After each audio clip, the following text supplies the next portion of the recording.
Okay, let's try this again.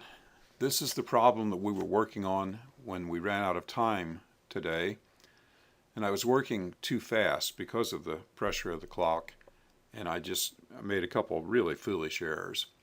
So here we recognize we've got a differential equation. We've now put it into the form that reveals that it's a first order linear differential equation. It's first order because the unknown function y is only differentiated once. And it's linear because y and its derivatives are not raised to powers. We're linear in y and y prime. The generic form for this would be y prime plus p of x, a function of x alone, times y is equal to q of x. And that's the form that a moment ago I put this equation into. Now there's nothing that says that p of x and q of x have to be linear functions. They're functions of x, but they can be transcendental functions, they could be linear, they could be polynomials, they could be trigonometric functions. Most anything is possible there. So let's see now how we would solve this. And we know the key to a first order linear is to find an integrating factor. And we use this a symbol rho for our integrating factor, rho of x, and rho of x would be equal to e to the integral p of x dx, where p of x stands for the coefficient of the y term. This guy right here is p of x. Now, the mistake I made in class was not maybe really a mistake. I integrated this function separately. The real mistake was I forgot to put it back on e when I called it an integrating factor. So I think I'm going to just do this whole thing again. So why don't we get over here and we'll call this part 1. So part 1, I'm going to evaluate the integral. Now p of x I see is 3x over x squared plus 4. So I can factor out a 3, and then I'm going to have an x over x squared plus 4. X squared plus 4. And then I'll have an x, and of course a dx. Now, I pull that x and put it over here with the dx because you probably will remember this form from when you took Calculus 2. Sometimes we might say let u equal x squared plus 4.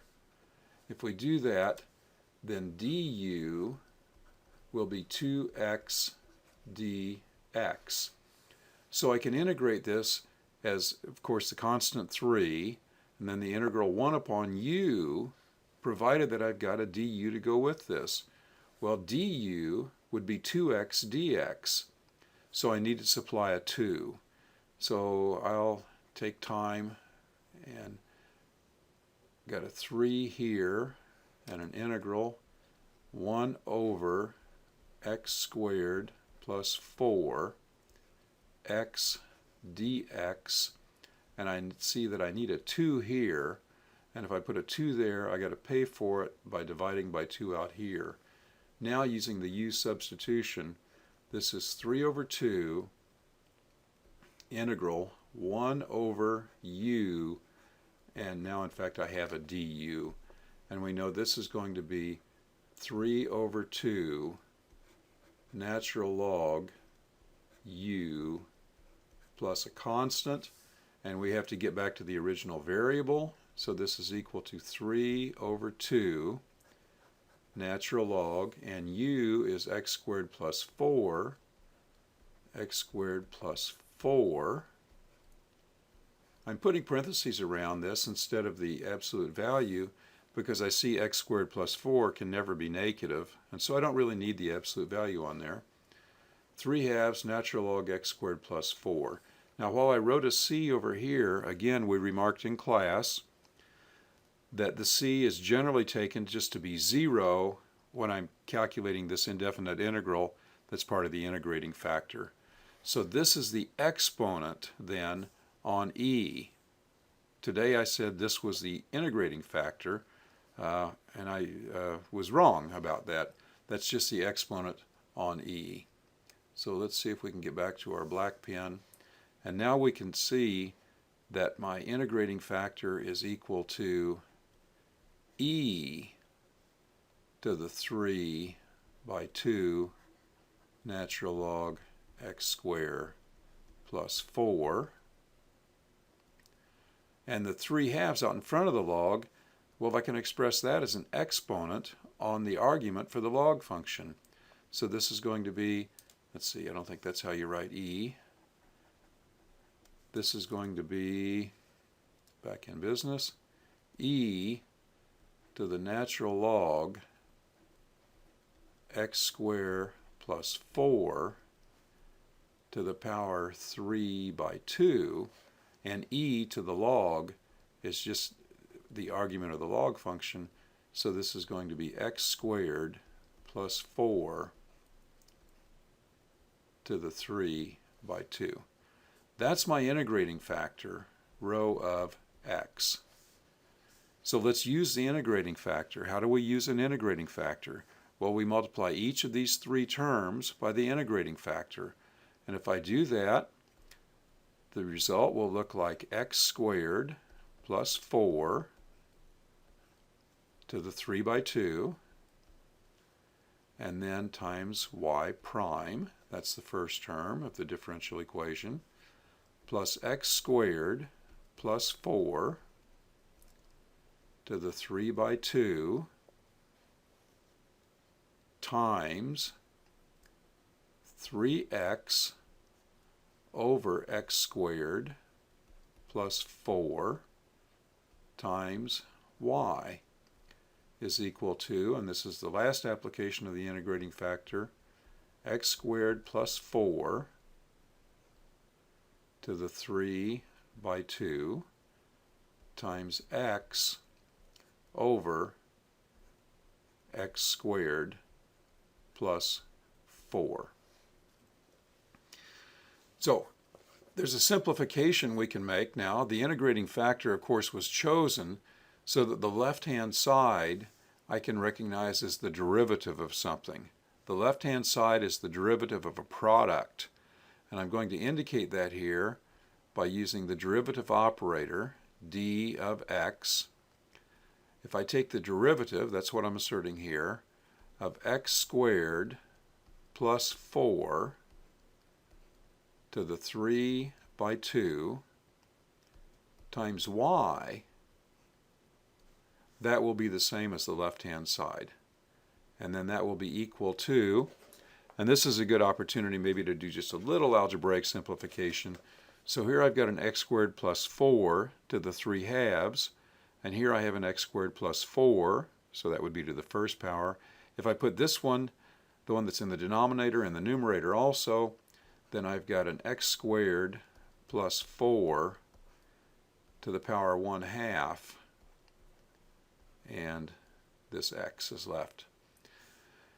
Now I'm asserting that if I take the derivative of this piece right here, that I get the left-hand side above. That's why I can do this substitution. I'm saying the derivative of this thing is the same as what that left-hand side was. So I think that bears checking out. I think it's incumbent upon us to check that out. So let's come over here and we'll just say, here's another check. And it was actually doing this check where I realized that there was a mistake. And that's the beauty of doing checks. It tells you if you've gone astray.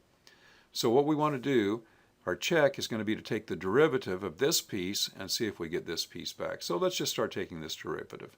It's a product, and so the derivative I know would be the first x squared plus 4 to the 3 by 2. The first times the derivative of the second. The second is just a y, so the derivative of y would be y prime, plus the second, that's a y, and we'll stick that in just a second. So just for convenience, I'm not going to write it right now, but the second times the derivative of the first, and so now I have to take the derivative of that power function. So this is going to be 3 by 2 x squared plus 4, reduce the exponent by 1, 1/2. Chain rule, take the derivative of what's inside, 2x, and then I said I owed you not an x, but a y. So this thing has an eraser on it, isn't that neat? So I owed you a y. Now to see what we've got here, I think maybe we ought to clean this up just a little bit also. So you see here's a 2, and this 2, I could draw a line through that and cancel it with that 2. And if I did that, I would have the opportunity to write this as x squared plus 4 to the 3/2 y prime plus 3, here's a 3 and here's an x, so 3x. Now I've got an x squared plus 4 to the 1/2. If I'd put in another x squared plus 4, if I'd multiply numerator and denominator by x squared plus 4, then the numerator would be an x squared plus 4 to the 3/2, and the denominator would just be x squared plus 4. And then I would still have, see, I got the 3x, I would still have a y. I'm sorry that went downhill a bit. Okay, let's compare what I've got when I took this derivative. Let's compare what I got when I took that derivative to what I thought I should get. X squared plus 4 to the 3/2 y prime. X squared plus 4, 3/2 of the y prime, that's right, plus x squared plus 4 to the 3/2. X squared plus 4 to the 3/2 times 3x over x squared plus 4, and then a y. So you see, this assertion is perfect. It really does look like it's going to work. Let's scroll just a little bit. And now, what we need to do is to take the integral of both sides. Well, this is the integral of a derivative, and so I know that's going to give me just the integrand. So x squared plus 4 to the 3/2 y is equal to the integral x squared plus 4 to the 1/2 x dx. No integral on this side, I've already taken it. I can do that by just looking at it, because it's the integral of the derivative. And so here's what we get. Now over here, what do I have? Well, I've got a composition of functions again. And so I could treat the x squared plus 4 as a u. If I did that, my du would be 2x dx. See, I've already got an x over here, dx. So if I would insert a 2 right here and pay for it by putting a 1/2 out here, now I've got something that's equivalent to u to the 1/2 du. So I know what that integral is going to be. The integral is going to be 1/2 times x squared plus 4 to the 3/2 divided by 3/2, which is the same as multiplying by 2/3.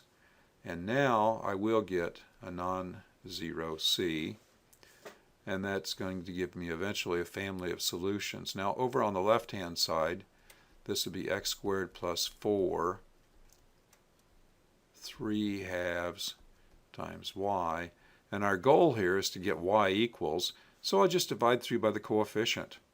So when I divide through by the coefficient of y, I get y is equal to, now I'm dividing by x squared to the 3/2, and here I've got an x squared to the 3/2, and so those are going to cancel out, and I've got a pair of 2's here, so they're going to cancel out, and so it looks like my first term is going to be 1/3, and that's all that's left.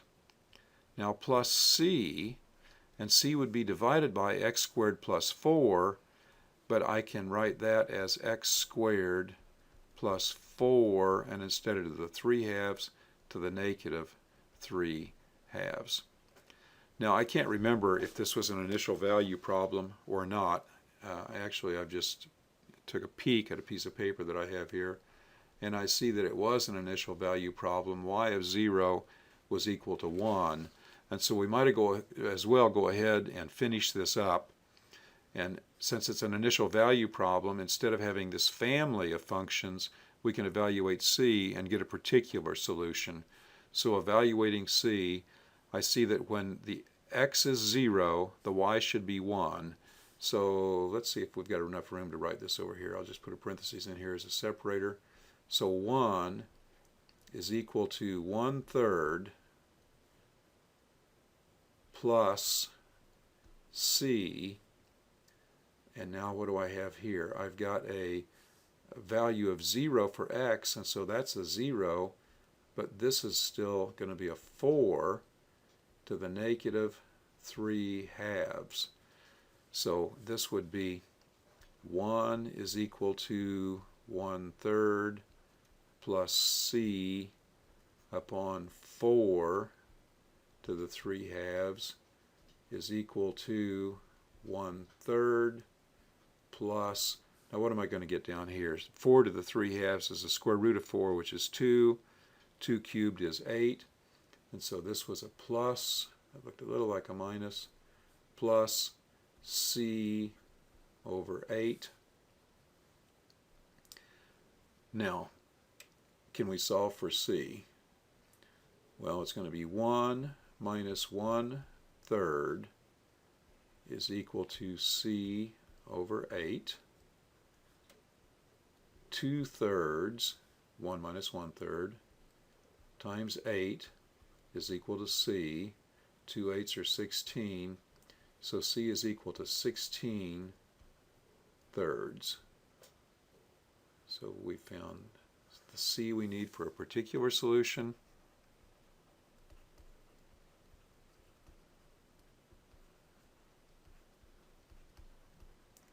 So the particular solution is y is equal to 1/3 plus 16/3 x squared plus 4 to the negative 3 halves.